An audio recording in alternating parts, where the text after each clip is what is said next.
Welcome to the deep dive.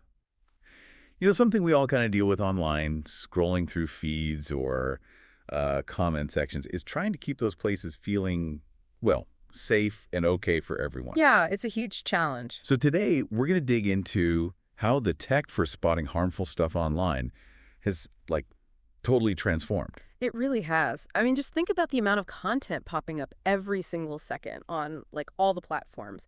It makes you realize how vital it is to have good ways to catch things like, hate speech or dodgy information. Exactly. From, your local community group right up to massive global forums, it's just an unbelievable flood of stuff. Mind-boggling. So yeah, our mission today is to kind of unpack how technology stepped up, especially looking at the shift from, actual people moderating things to these newer AI tools. Right. We'll touch on the different kinds of harmful content on the sources talk about. Hate speech, sure, but also misinformation, explicit stuff, and those fake images that seem to be getting better and better. Definitely. And to really appreciate where we are now, it helps to remember the starting point. Way back, content moderation was, well, pretty much all done by humans. Teams of people looking at posts, deciding what flies. Okay, so yeah, picture those early days, people making the calls. You can immediately see the upside, can't you? Yeah. Like understanding the context of a joke or maybe having a bit of empathy. Exactly. Humans get nuance, sarcasm, cultural things.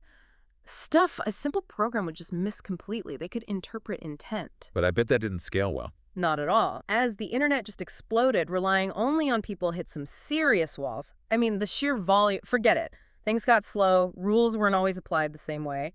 And honestly, the moderators faced real burnout. Looking at awful content day in, day out, it takes a toll. A huge toll. Right. Yeah, you can't just throw more people at that kind of volume indefinitely. Yeah. So what was the first, tech solution?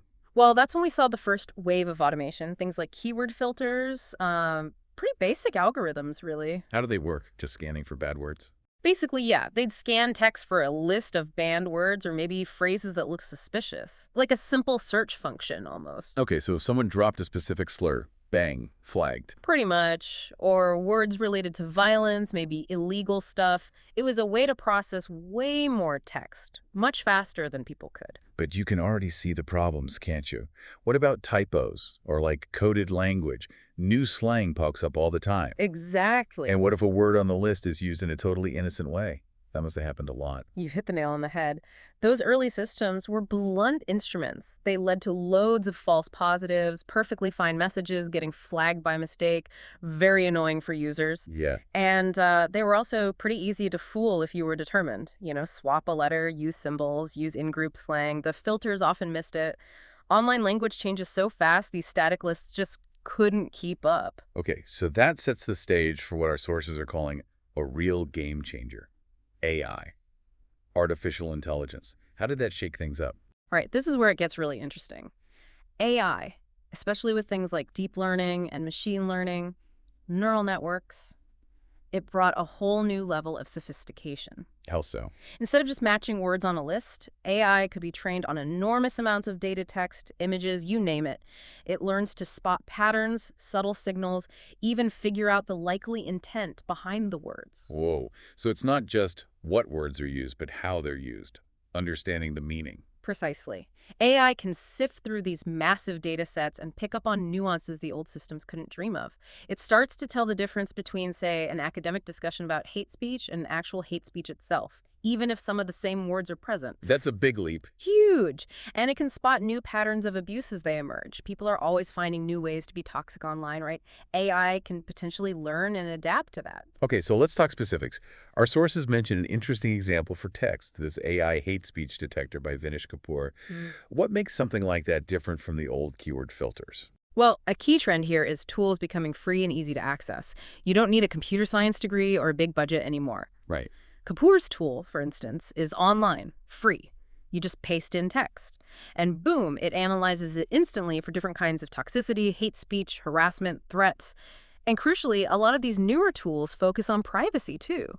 They don't store what you paste in. So it puts pretty powerful analysis in anyone's hands, basically. That's the idea. And its real strength is looking beyond just keywords. It tries to understand the semantic meaning, what the words actually mean together in that context. Okay. This cuts down massively on those false alarms, those innocent messages getting flagged, and it gets much better at spotting sneaky or coded abuse that would fly right past the old filters. Mm. Plus, these AI models can keep learning as internet slang and tactics evolve. That really does sound like a major improvement for text.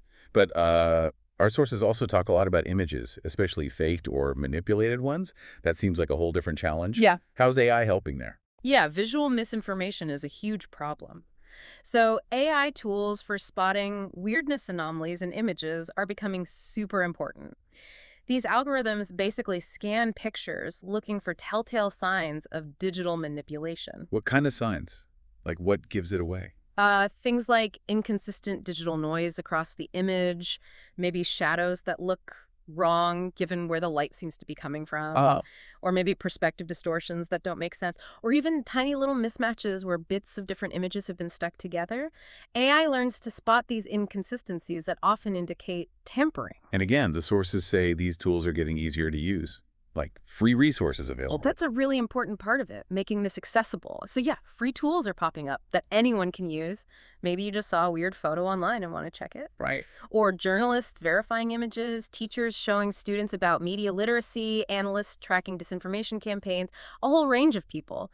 And like the text tools, privacy is often a key feature. They don't usually store the images you upload. Okay, so let's just quickly recap the big wins with these modern AI tools. What are the main advantages? Sure. Well, first, there's the incredible speed and scale. AI can process millions of posts, images, whatever, in seconds. Humans just can't match that. The volume thing again. Exactly. Second, much better accuracy because of that contextual understanding we talked about. It gets the intent better, adapts to trends, so fewer mistakes, fewer false flags. Good. Then there's the focus on data privacy, which is increasingly important. Many tools are designed not to keep your data. Crucial. And finally, they're just easier to use. Simple interfaces, often just copy, paste, or upload. No complex setup needed. Okay, makes sense. So looking ahead, where does this go next? What's the future look like? Well, the most likely path seems to be even tighter teamwork between AI and humans. AI will keep getting better, no doubt, learning more, spotting new kinds of harm faster. But humans aren't out of the picture. Not at all. You'll still need human judgment for the really tricky, sensitive stuff. Cases that need, empathy, ethical calls, deep understanding of specific social situations.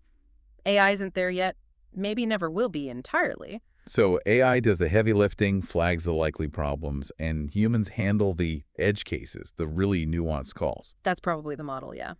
And as more of these free, privacy-first AI tools become available, it really empowers more people and groups. Think about teachers managing online class discussions, small businesses with forums, Right. even just individuals wanting to keep their group chats cleaner. It helps protect all sorts of digital interactions, comments, emails, the works. Wow. It really is a completely different world from just Yeah. having teams of people reading everything. Oh, absolutely. A massive evolution from slow, sometimes inconsistent manual review to this super fast, much smarter, and increasingly privacy-conscious AI approach. And the sources seem to emphasize that today's tools are trying to find that sweet spot, Oh. like covering the sheer volume, reacting quickly, but also being usable by regular people. That's the goal, definitely. Balancing broad coverage with real-time action and accessibility.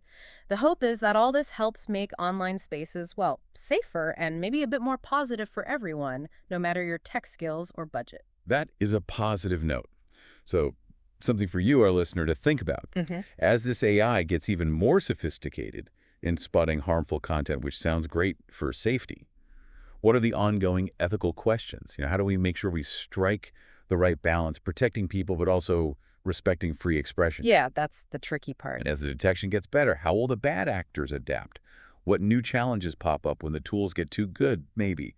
It's a space that's changing constantly, and one we'll definitely keep watching here. Thanks for diving in with us.